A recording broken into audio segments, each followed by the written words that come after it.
Feeling a little unsettled and stressed with the way things are in our world? Experience the peace of Jesus with Finding Peace, our 5-day devotional. Visit purposely.com to sign up. Purposely. Your life, God's purpose. Listen at purposely.com. There are just moments in the Bible that make you go, what?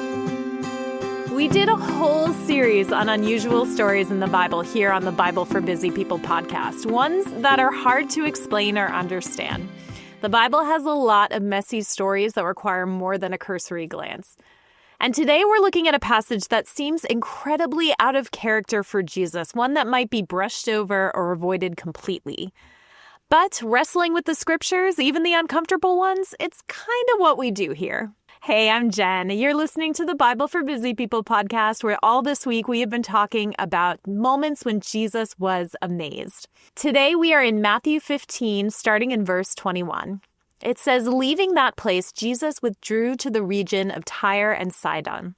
A Canaanite woman from that vicinity came to him, crying out, Lord, Son of David, have mercy on me. My daughter is demon-possessed and suffering terribly. Jesus did not answer a word. So his disciples came to him and urged him, send her away, for she keeps crying out after us. He answered, I was sent only to the lost sheep of Israel. The woman came and knelt before him. Lord, help me, she said. He replied, it is not right to take the children's bread and toss it to the dogs. Yes, it is, Lord, she said. Even the dogs eat the crumbs that fall from their master's table. Then Jesus said to her, woman, you have great faith. Your request is granted. And her daughter was healed at that moment. I would assume, just from this short passage, that this woman would have likely touched Jesus' heart. She was a Gentile. He knew his mission extended far beyond the Jews, even though that wasn't going to happen while he was on earth. She came humbly and aware of her need. She sought help for her daughter who was suffering from demon possession. And yet he doesn't even respond to her. He seems cold and almost cruel here. In Mark's telling, Mark 7, Jesus at least interacts with her a little bit more. Reading this here, I wonder if Jesus' response is for show.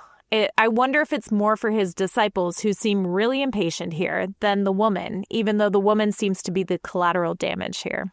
Jesus essentially calls her a dog, and he would have been referring to how she is an outsider. She's not a child like those of the nation of Israel. Bible Odyssey has a really great post about this story written by Claudia Setzer, and she makes note of the fact that this woman is triply marginalized. She's a woman, she's a Gentile, and she's a foreigner. But why does Jesus react like this? Let's look at the verse above, because that can give some context. Just above this story, in Matthew 15, the Pharisees challenged Jesus and the disciples on not washing their hands before they eat, which, gross. But it wasn't because it was gross. It was because they weren't adhering to the law. Jesus responds, letting them know that it's what we do that defines us, what comes out of our hearts and not what goes into our bodies. And in verse 17, he says, don't you see that whatever enters the mouth goes into the stomach and then out of the body? But the things that come out of a person's mouth come from the heart. These defile them. For out of the heart come evil thoughts, murder, adultery, sexual immorality, theft, false testimony, slander. These are what defile a person. But eating with unwashed hands does not defile them. At that moment, Jesus was trying to get them to see outside their legalistic box of what was pure and what wasn't, what was godly and what wasn't. And then this perfect example appears, someone who is an outsider, someone who doesn't follow the law. In terms of what the Pharisees and even what the disciples thought, she was not a candidate for Jesus's blessings or healing. She wasn't, quote unquote, good, and she wasn't a child of God. I honestly can't tell you why Jesus chose to react to her in this way. But like we saw yesterday, Jesus knows hearts. He could look at someone and see what was going on inside. And you know what? I wonder if he knew that she could take it. I wonder if he saw her heart and her character and felt confident that he wouldn't crush her with his response. Or rather, I wonder if he saw that her faith could take it.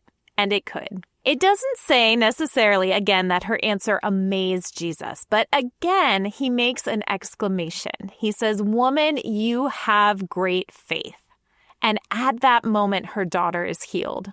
Setzer mentions how the woman is praised by Jesus for her answer in Mark 7. He uses the Greek word logos for answer, which is the Greek word for word, but it's also the Greek word that means logic or reasoning or even divine utterance.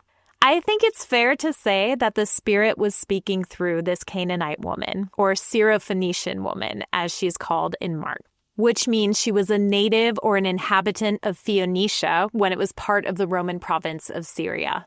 All of this to say, what happens when we step outside the legalistic box? When we do what is right and faithful over what is expected or religious? How do you see this story? Why do you think Jesus responded the way that he did? I don't have all the answers. That's just what I gather from reading this story. But I do believe that Jesus had a heart for this woman, and he had a reason for responding the way that he did. It's been so fun talking about this week, considering what Jesus thought was amazing, or the things that he was filled with wonder about, or astounded about, or filled with astonishment about. It's interesting to consider that Jesus was around since the beginning of time. He saw the whole world created, or the whole world was created through him. And yet he still was amazed when he came to earth to live among us, when he saw people's faith or lack thereof. I hope it gives you a lot to think about this week. Go back and read these scriptures if you get a chance this weekend. And we'll be back next week with another topic where we will dive deep into scripture in about 7 to 8-ish minutes of your busy day. Have a good weekend. Thank you for listening to The Bible for Busy People. If you need prayer or want to go deeper in your faith, visit our show notes. Will you take a moment to share with a friend and leave a review? It helps the Bible get into even more people's minds and hearts. Find more podcasts that will recharge you at purposely.com.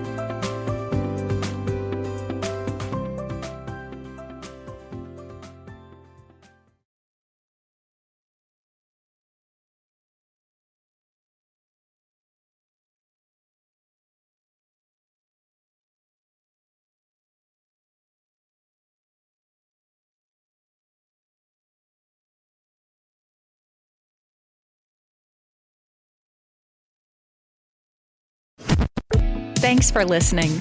We just wanted to take a minute to let you know that just like you and your family, Purposely is also part of a family, the Krista family of ministries. Krista helps kids and teens learn and grow in their faith at King Schools and Miracle Ranch Camp.